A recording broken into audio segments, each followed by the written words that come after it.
Good evening, everyone. My name is Lou Pizzitola. Thank you for joining us.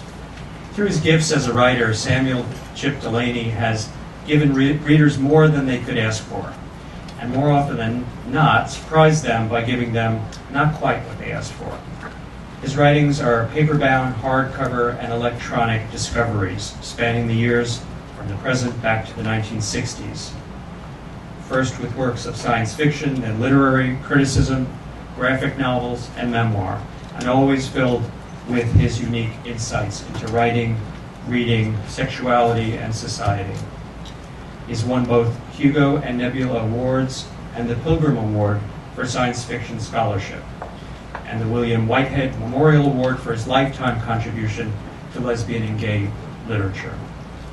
His latest book is a work of fiction entitled Through the Valley of the Nest of Spiders. And we're pleased that after Chip's reading, he'll be joined in conversation by Kenneth James, who knows our guest's work about as well as anyone.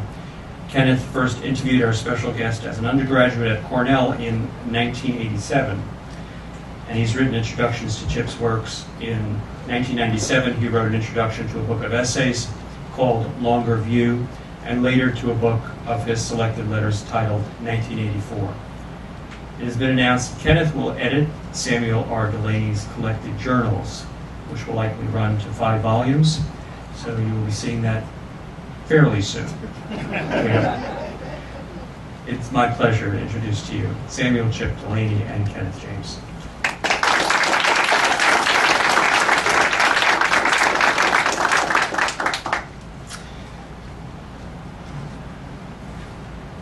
I'm grateful to Lou for ticking some items off of my own agenda, so there's less standing between all of you and the main event. My name is Kenneth James. It's a great privilege and pleasure to converse with the special guest for tonight's Pride Month event at Barnes & Noble.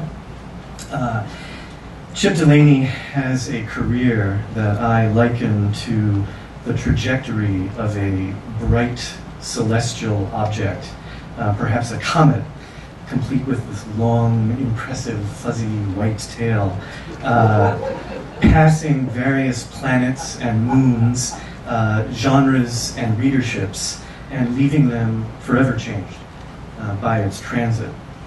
We're here tonight to celebrate the 50th year of this career, but we're also here specifically to celebrate, on that 50th anniversary, the publication of Chip's latest novel, Through the Valley of the Nest of Spiders.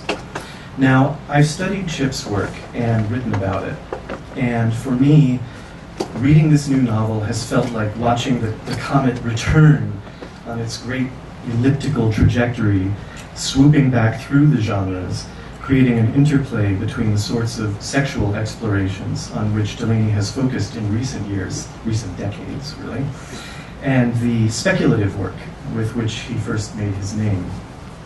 The result is a novel that gathers over its 800-plus pages astonishing emotional power. Having read the initial reviews of this book, I now know that I'm not alone in my experience that upon finishing this book, I wept. And I'm no sentimental reader. No other book has ever done that to me before in my life, not one. And the initial reviews of the book seem to suggest that this is a common response to this new novel. It takes an extraordinary writer indeed to tell a story with such emotional force, and Samuel Delany is one of this country's greatest. Chip will now read us a passage from this novel. Afterwards, I will ask him some questions about the book and his other work, and then we'll open up discussion to everyone here who might have a question. So without further ado, please join me in welcoming Samuel R. Delany.